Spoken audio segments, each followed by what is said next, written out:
They pumped billions into high-speed rail. 15 years later, we still don't have it. They lost $500 million on Solyndra, almost $1 billion trying to create synthetic fuels. More recently, a Biden meatpacking scheme starved 1 million chickens. And although Biden promised government would build 500,000 charging stations, 2 years later, how many have they built for $7 billion? 7. And again, government's failure at building things is not just a Democrat thing.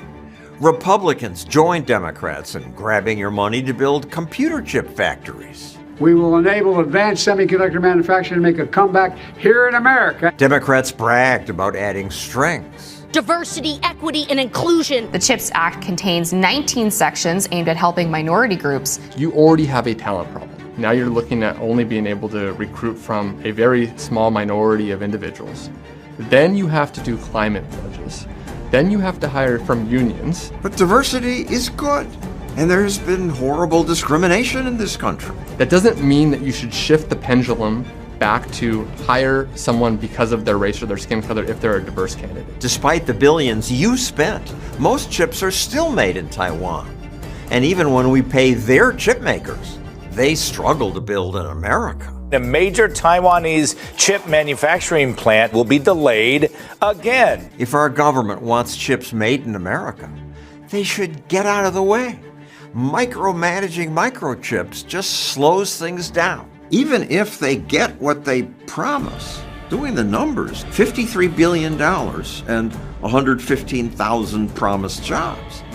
That's almost $500,000 per job. You would expect nothing else from government inefficiency, right? With Republicans in charge, some think things will be better, but as I said, the problem isn't just Democrats, it's government. Republican politicians also harm people when they try to improve on the free market. Trump's steel tariffs destroyed American jobs because they raised the price of steel. Our government should just stop subsidizing politically connected businesses. And maybe Elon Musk will convince Trump to do that. He's actually tweeted that all subsidies should end, including his own. But I won't hold my breath. We spent $2.5 trillion. We got everybody pay increases. Once politicians are in power, they always want to do more with your money. Ever wonder why the rich keep getting richer? Workers get a 4% raise while politicians get 47%, 24%, even 72%. Why are those who are already making well above a living wage getting massive increases, while hard-working folks struggle to make ends meet? If workers get 4%, politicians should get 4% too, but guess what? They do this because we don't speak out. We let them do what they want. Instead of understanding our power, we grovel at their feet. This isn't about unions or politics, it's about fairness. Politicians should not grant themselves raises. We need to stop playing politics and start using our voices. I will keep using mine, but one is not enough. Don't let them say they haven't rioted yet. We must speak out. I have some very important matters to discuss today. I am just appalled, flabbergasted, and frankly disrespected by the system. First of all, the only reason I was given a job and I got these people attention was because I posted something on social media. And then they put me in a meeting to intimidate me because apparently I am sheep. I'm going to tell you guys everything without calling names. But if you're smart enough, you pick up on what's happening. No, I am a doctor. I got a scholarship by the government to become a doctor in Cuba. First of all, I do not recommend that not even a dog goes to Cuba. For the poverty, the starvation, even black magic in Cuba, a lot of black magic too. The things that goes on in that country, I wouldn't want a kitchen dog to go to that place. And I am still in awe that they're still sending people there. I would tell anybody, take the $200,000 loan and go to Jamaica. Because first of all, I am supposed to be on a bond with the government for 5 years. Apparently. Nobody is saying anything. Nobody is making anything clear. So I'm going to just run with my own assumptions. Because the only time these people take it seriously is when you start to talk about them. Because in this country, everything is political. In this country, everything is political. They don't care if you're hungry. They don't care if you're dying. They don't care if you're starving. They don't give a shit about you. All they care about is their image, how things look for them, and they would be glad to save a person if it makes them look good on the outside. That's the only objective of these people that are in politics. And it is so sad. It is so sad. I have been working at the hospital for 6 weeks and nobody even gave me $100 in my hand. Nobody in the system let me give her $200. Let she buy this. Let she buy she necessities. No. A tiny voucher here. 5 weeks later, another tiny voucher there. Like I'm some kind of a dog. You know what I'm doing like? Something I don't like with y'all. My mother gets stroke from Bumbleclot Friday. On Friday, my mother have strokes, and I'll know today on Monday. I tell me my mother still in our fucking wheelchair, sit down at Savannah Lamar Hospital. 2-3 days, the woman sit down in a wheelchair for. People will come there after my mother. Dep on a bed. Why she have to wait? Why my mother have to wait to go up on a bed and half her body cannot be fucking moved right now? Cause she gets strokes. I don't have her upon fucking, I don't have her upon a yo. Let's see if we don't want to get a lawsuit on our hands. See if we don't want, but even care if this go viral. Let's see if we don't want to get a fucking lawsuit on our hands, brother. If we don't want to get in a trouble on them fuckery, I don't want to tell my family them say, we don't have no bed, we don't have no bed. Robbery without a gun. Trinidad and Tobago. Watch this. This is the eye drop. Right, for glaucoma. This is glaucoma eye drops. Watch out the little bottle. Now mind you, the amount of people presently right now lining up to get these little things. Now, watch where the liquid is in the bottle. Watch it good. And this is a full bottle. This haven't used as yet. All you're seeing this bottle nearly empty and it's almost $300 for this little thing. All you're seeing this. Watch this. This is what they're giving to our senior citizens. So when all your government, this PNM government, want to infringe on the senior citizens and them right, now all you're finding ways now to exploit the poor people than by 3/4 in the bottle. Because this is 3/4 empty. Watch this. This is a quarter of glaucoma eye drop, you know. This bottle is supposed to be full. This is $300. This is $200 and change for this. Right? So, when this finish, how much basically you had to use in this? One drop in both eye at night. One drop. So when this one bottle finish, that's supposed to do you for the year or something? 1 month. For 1 month? Yeah. And then after that month, you have to get next one? And next, they will get the next. Trinidad and Tobago, you hear what's going on here? All you see the level of exploitation and robbery and advantage taking place in Trinidad and Tobago under this dirty government. All you're really seeing, I want to ask the police and them something too, because you see all you, the TTPS are putting 3/4 the blame on all you for having this government acting and getting on in the way they're doing and doing the things that they're doing to the people of Trinidad and Tobago. All you are the ones who supporting them and defending these people when all you fully well know they are the criminals. All you will take 3/4 the blame. But you see this exploitation that's taking place here? Somebody needs to do something about this. This bottle almost empty and it isn't open yet. If this is what all you're giving to the poor people, and they still have to spend money for this, better all you add on to the pension. But all you get the poor people and them are 5,000 or 6,000 every month for pension. Because if 2 or 3 of this had to buy every month, you know what's going on with that money, right? That little small caca that they're getting. Right? So, I hope all you really seen what's taking place in Trinidad and Tobago. I want to see how long again all the people go continue to sit down. All you who like to stay behind the scene and bring out all the information, but all you're free to come out and march in the streets with people. Yes, you Mr. Douglas Politics are talking to. Doubles and Coffee, you too.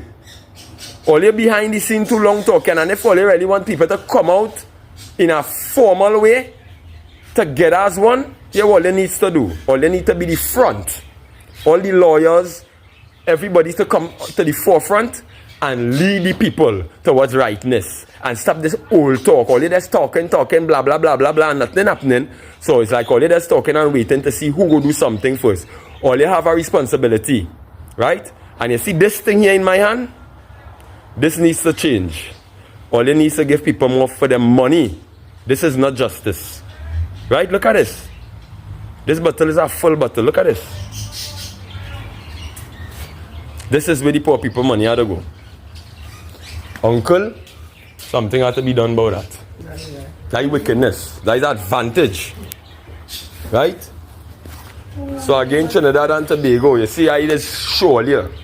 This is not no fairy tale. It's not an illusion. It is getting unbearable.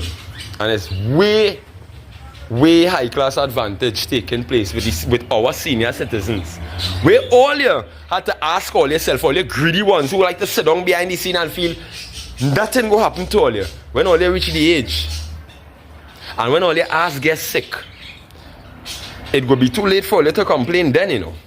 So if all you don't want to act now and do what is right now, then crap will smoke all your pipe as well.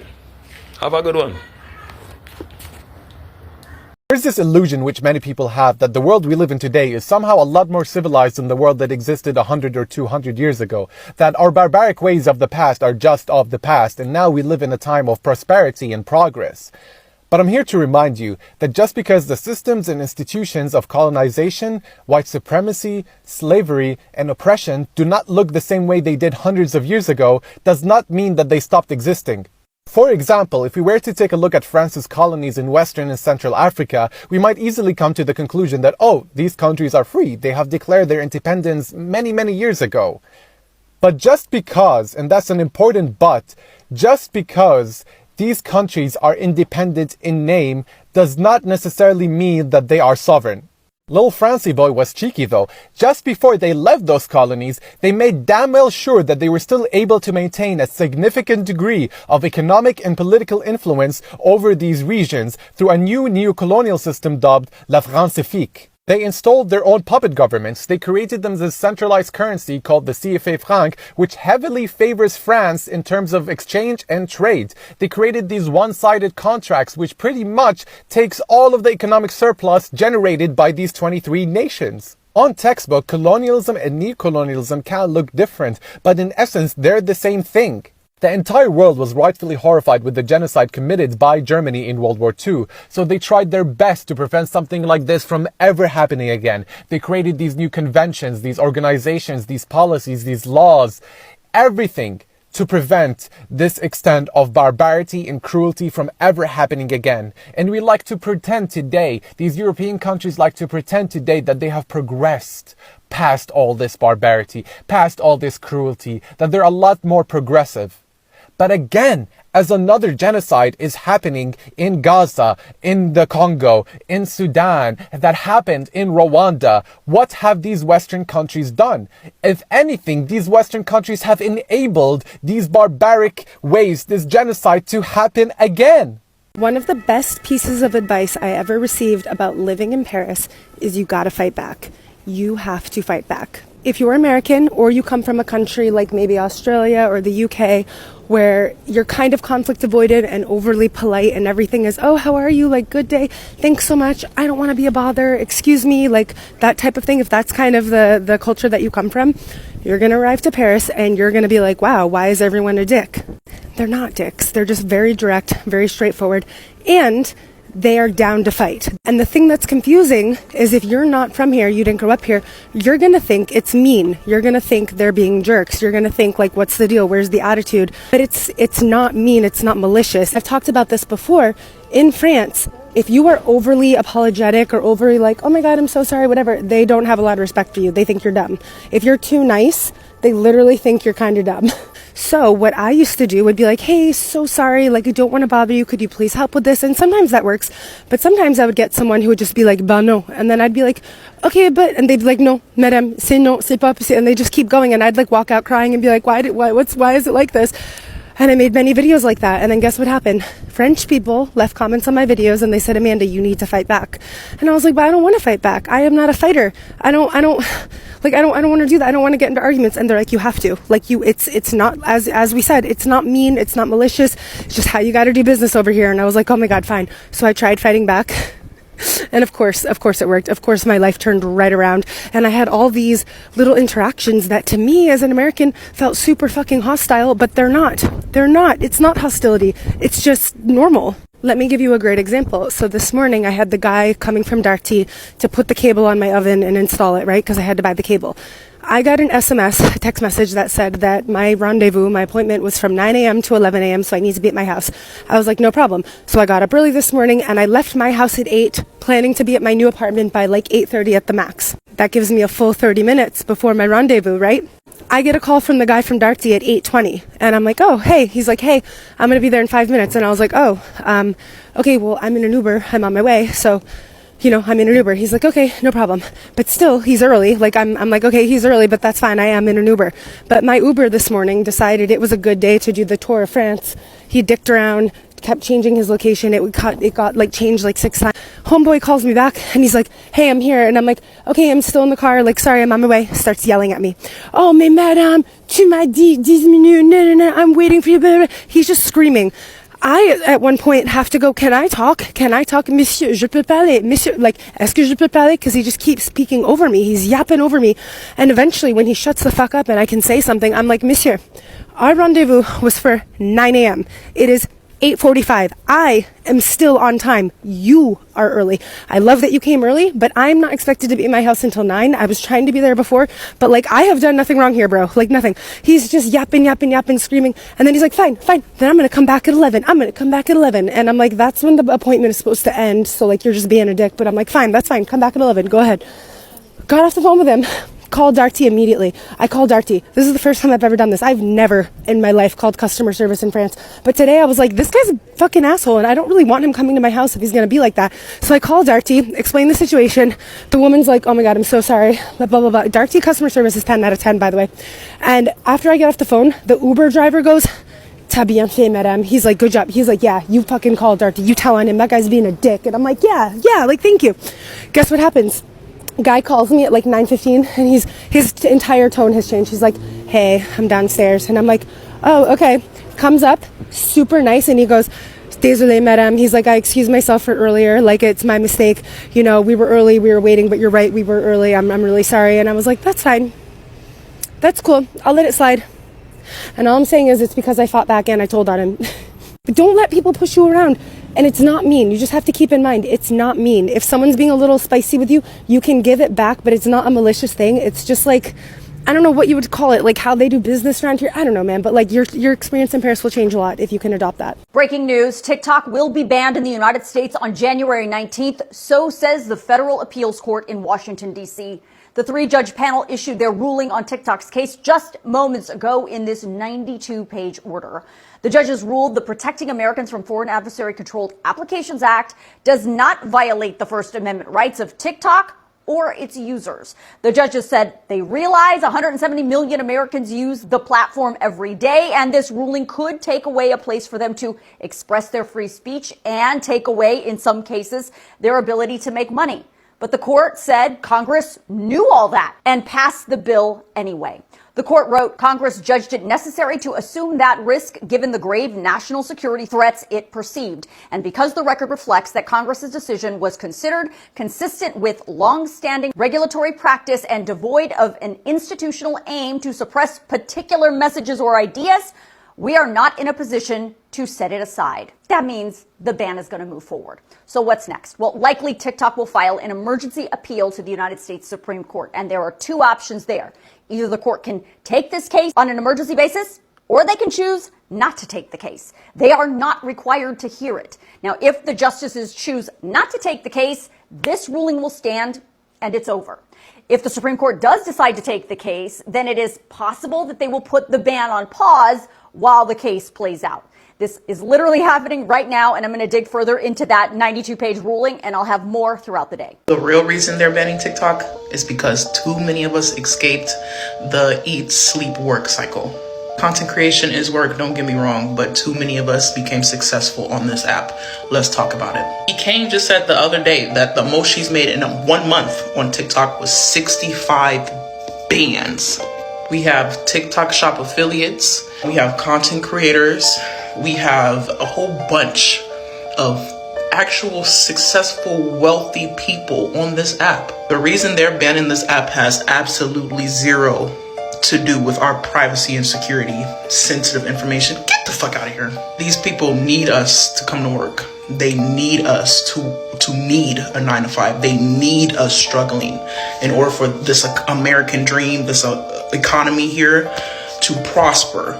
They need us to fail. TikTok gives us way too much success. Let's talk about it. TikTok, ByteDance, whoever gave us the freedom that Meta couldn't and will never will. That's the only reason why they're saying that it's either going to be banned or sold to a company that's American. The TikTok ban is about control. It has nothing to do with our privacy. Hey, how's it going today? I got something to tell you. You matter. Your opinion matters. Your voice matters. Your voice needs to be heard. The world is waiting. Speak your truth. Share your thoughts. Live in your authenticity. It will make a difference. You are the leader of the new earth. And the world is waiting to hear what you have to say. I love you and have an amazing day today. Oligarchies, what are they? People be talking about them, but you might not know what it is, so let me tell you what it is. An oligarchy is when one person or a select small group of people make decisions for everybody. For example, like if you have an older sibling that makes the decisions on where we're going, what presents everybody's getting, what the bedtime is, what we're having for dinner, like that can be an example of an oligarchy. If you're a theater kid, the drama teacher and maybe one other person gets to decide who gets to play what part, who does everything, and they get to decide the fate of everybody in the class, and they're like the elite that get to decide, and it's just to their taste and to what suits their agenda. And no one gets to vote. It's just somebody making the decision that Tiffany is gonna play the lead yet again. Oh cool, we get to watch another interpretation of the musical Annie. Don't get me wrong, I love Annie, but like, and obviously the challenge with a oligarchy is that we're not supposed to live in an oligarchy, we're supposed to live in a democracy. So we're supposed to all have equal say in what we're doing. So, and those are obviously small examples of what an oligarchy is. In the grand scale of the government, it's usually families with power and influence that get to decide for the rest of us. This is oligarchy. Since Election Day, Elon Musk, Jeff Bezos, and Mark Zuckerberg have become $232 billion richer and are now worth $920 billion combined. Meanwhile, 60% of Americans live paycheck to paycheck. We have to fight for an economy that works for all, not just for the few. While most of us are out here scraping by, these three now have a combined wealth of $920 billion. That's almost $1 trillion split between just three people. But let's put this into perspective. 60% of Americans are living paycheck to paycheck. That's most of us. We're deciding whether to pay our rent or whether to buy groceries, while billionaires are deciding which luxury yacht to add to their collection. This system wasn't designed to help us. It's rigged to benefit the ultra wealthy. But here's the thing. It doesn't have to be this way. We can demand an economy that works for all of us, not just a select few people at the top. So let's start asking the hard questions. Why is the wealth gap growing so fast? Why are billionaires hoarding wealth while essential workers can't afford basic health care? It's time to fight back. Together, we can push for change because an economy for the few will never work for the many. Did you know that 8 people on Earth hold the same wealth as 3.6 billion people, almost half our species? If those 3.6 billion stood in line at a food bank, they would wrap the Earth 54.8 times, and they hold the same wealth between them as just 8 people, about the average attendance for a Man City game. People under the age of 40 are 24% less wealthy than 40 years ago, while people over 75 are 72% wealthier. The wealth of UK billionaires has tripled in our era of supposed crises. But who's supposed to pick up the tab? The working class. How's that fair? And God forbid they would buy a cup of coffee, or they're greedy. You know, people are literally to eat rice and butter, you know, because these prices in the grocery ridiculous. I'm telling you, it's ridiculous. Eat healthy, they say. That bullshit. Well, listen, the cost of vegetables in this country. Nah. I don't know how hard it could get. But boy, it ain't easy. More than ever since the last election, I am starting to realize, and I think it just kind of clicked to me, that we women, and especially black women, we need to figure out a way to move out of a space where we're working in corporate or 9-to-5 jobs and start becoming, the producers and owners and control our own capital. And I think it's been kind of speaking to me for a while that I needed to figure out a way to move out of that space, not only for my mental health and for my children's, upbringing, but also because I recognize where this is going. And it's not getting better. It's actually just getting worse. We know that with this last election, a lot of us lost a lot of hope. I was one of the people who felt intuitively that Kamala Harris had won. But we saw what happened. Whether we believe it to be legitimate or not, we watched the purchase of the United States. And we've been operating as an oligarchy for many, many years now, but more than ever, they don't even feel the need to hide it from us. They don't feel the need to shield us from the fact that our political system is so deeply corrupt that the only way out for us is to completely remove ourselves from the system and eventually the United States. This is for entertainment purposes only, TikTok. Just saying.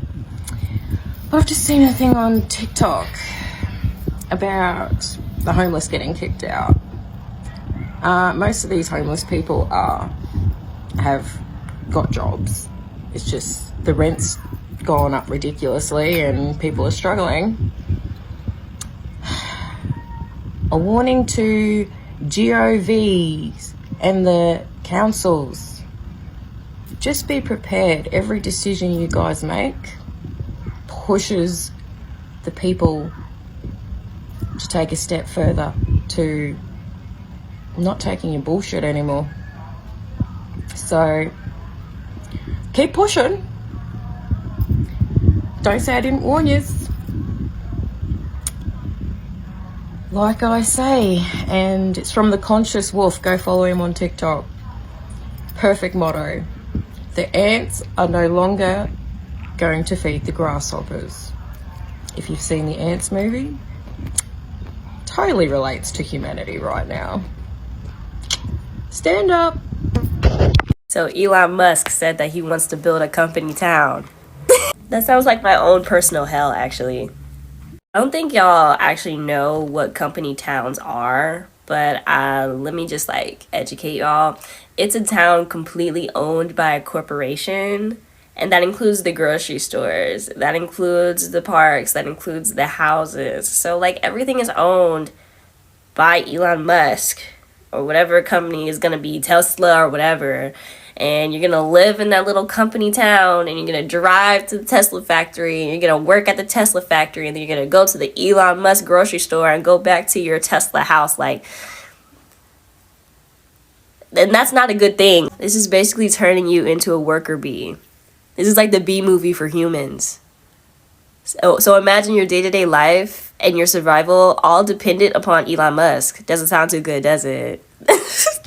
Violence is never the answer. You cannot live without money. You can be fired at will. You can be removed from your apartment without warning. Something as simple as your tooth bothering you can ruin you. Someone in a chair thousands of miles away gets to choose whether you have that care or not. Getting in a car accident will ruin you. Being born with a disability will ruin you. You are always the bottom line, and your wages will be kept low to maximize profit. The color of your skin determines the level of violence levied against you in your everyday life by the state. The zip code you're born into determines the rest of your life. Getting higher education is a privilege. Getting a good education, period, is a privilege. We have an exception for slavery for crimes. Violence is never the answer, but it's always the answer the system provides. I just heard a quote. And this quote is very, very, very true. Those who make the laws are the ones who normally break them. And that the rules are chains for the weak and tools for the strong. You know, it's unfortunate that in our world, absolute power will corrupt absolutely. How can you blame the weak for rules that the weak are chained with, and that doesn't benefit them many times? The issue is that in the world we are economic vampires. The rich want to control the economy of the world, and they want cheap labor. They want to get the most profits possible. And so they chain the weak with those same rules. And then they themselves, who are indicting the weak for breaking the rules, are breaking the rules themselves. Do you know that the ultra rich people, they don't pay taxes? All the roadworks, all the municipalities and everything, all the money that is used to maintain our city, it's not from the taxes of the rich. It's from the hard-earned taxes of the poor, the middle class, and probably even the upper middle class. So where is the equality? Some people will say, well, yeah, the rich create jobs. Really? Really? The rich only are concerned for themselves. If they give you a job to do, it's going to be the cheapest labor that they can get away with.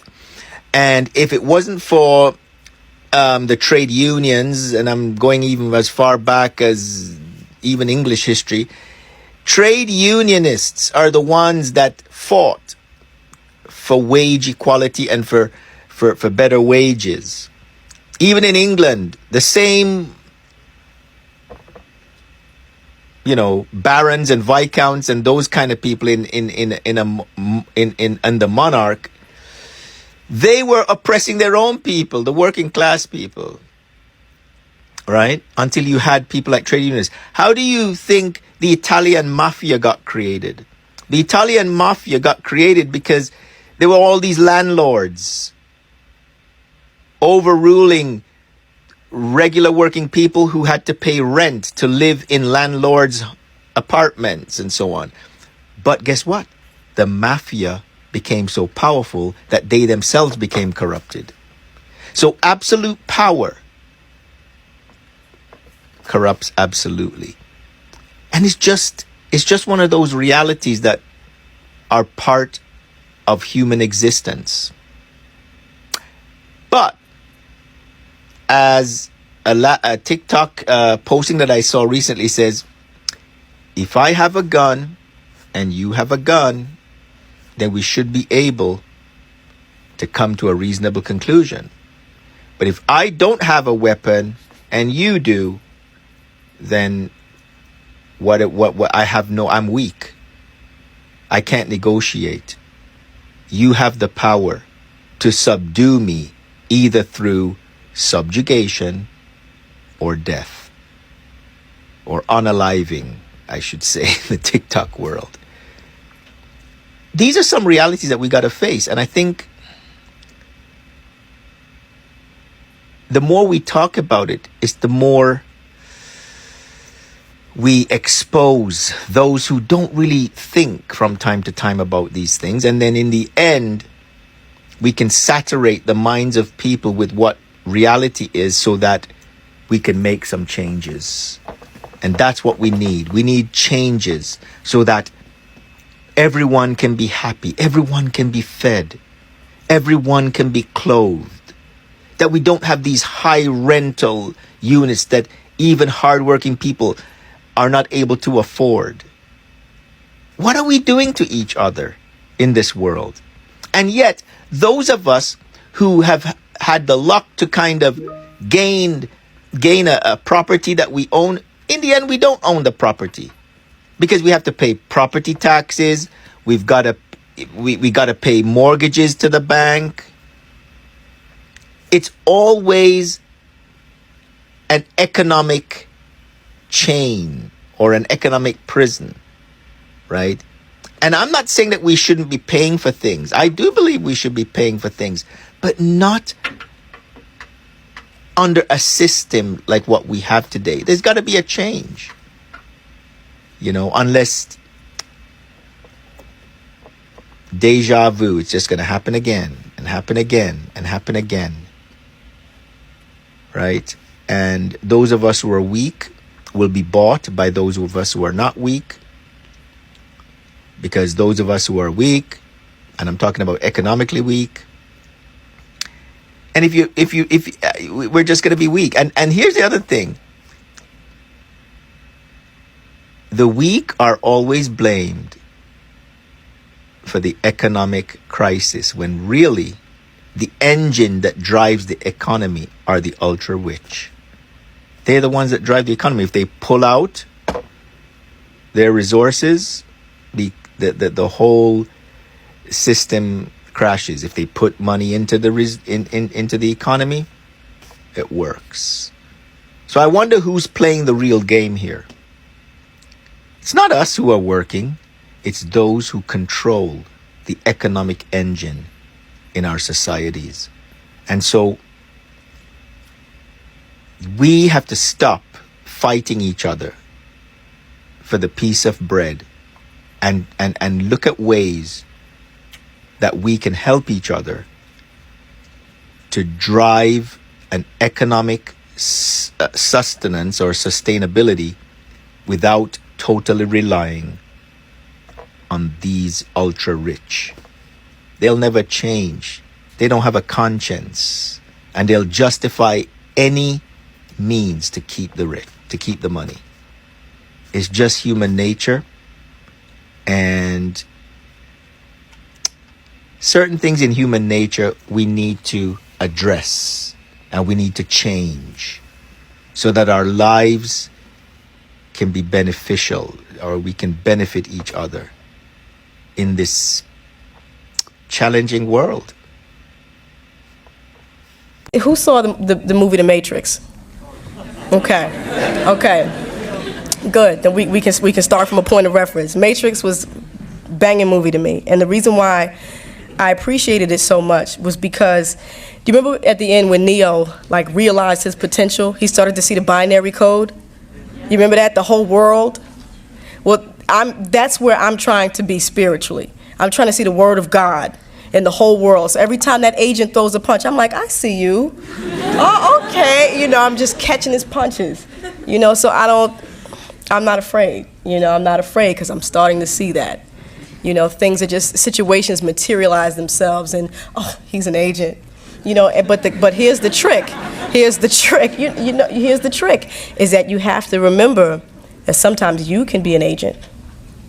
You can be an agent to yourself. You can be an agent against someone else.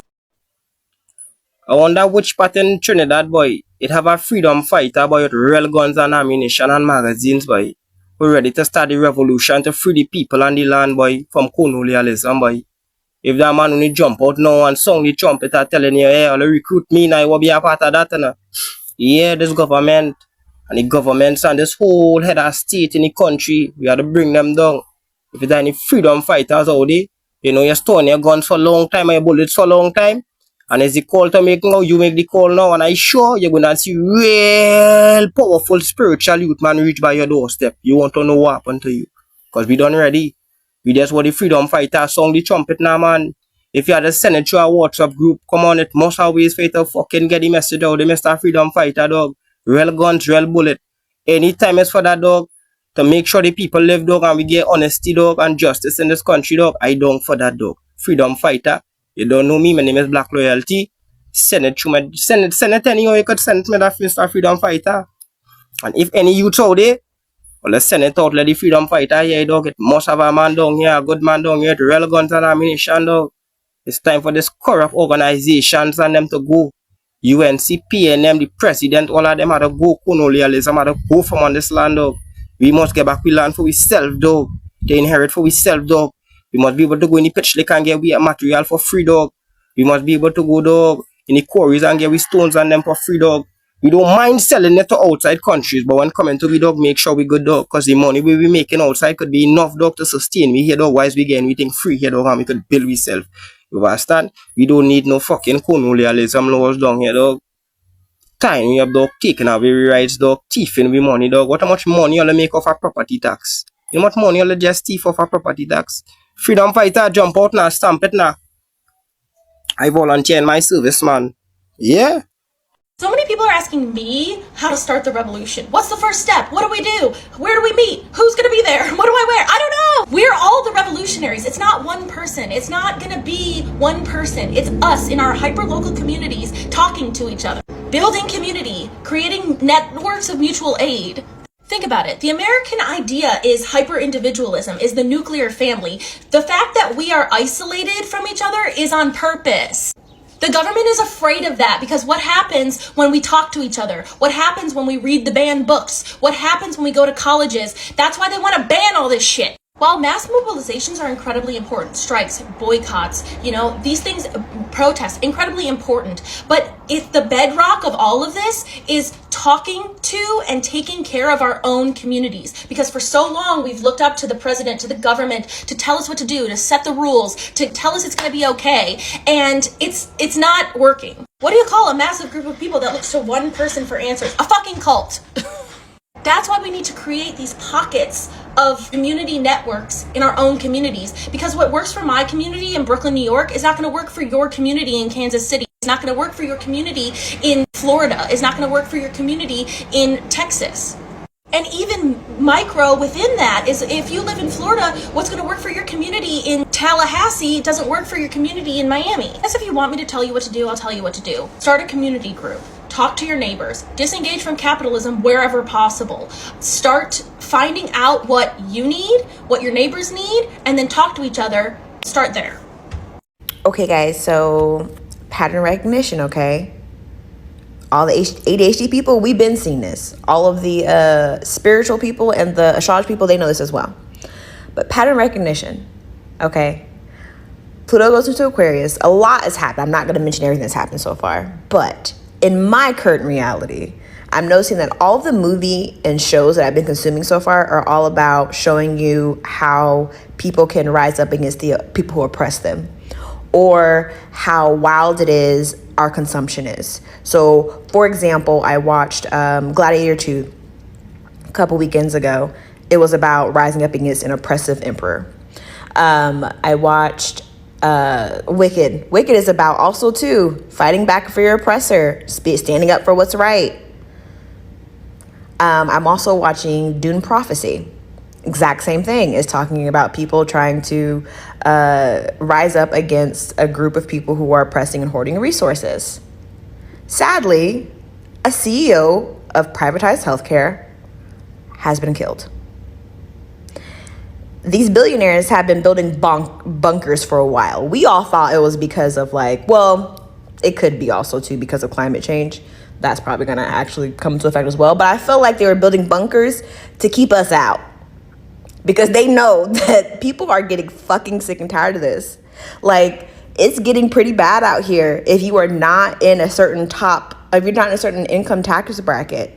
Like, people are starving, they're hungry, they're upset, they're pissed. The revolution is here. She's actually already here. We're living in it.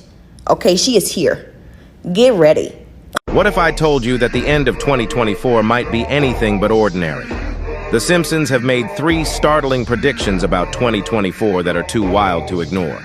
The first one has already happened. Save this video and check back later to see if the rest come true. Number 1, Trump becomes the next U.S. president.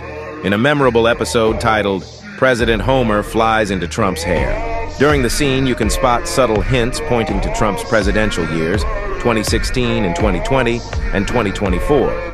These timestamps seem to mark different stages of his time in office, sparking speculation about the show's ability to predict real events. Number 2, a chilling war between the U.S. and China. In another episode, a news anchor grimly announces that America and China have declared war, with a nuclear strike expected within the hour. With rising global tensions involving the U.S., Russia, and China, could this be a glimpse of our near future? Number 3, the Trump assassination attempt.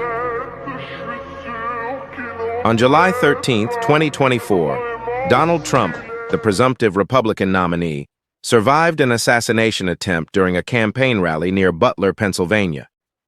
This was eerily foreshadowed by the Simps in an episode where a sniper tries to shoot a president. The scene's details closely match what happened in real life. And now there's an even more surprising prediction for the end of 2024. Comment part 2 for details on the craziest episode yet.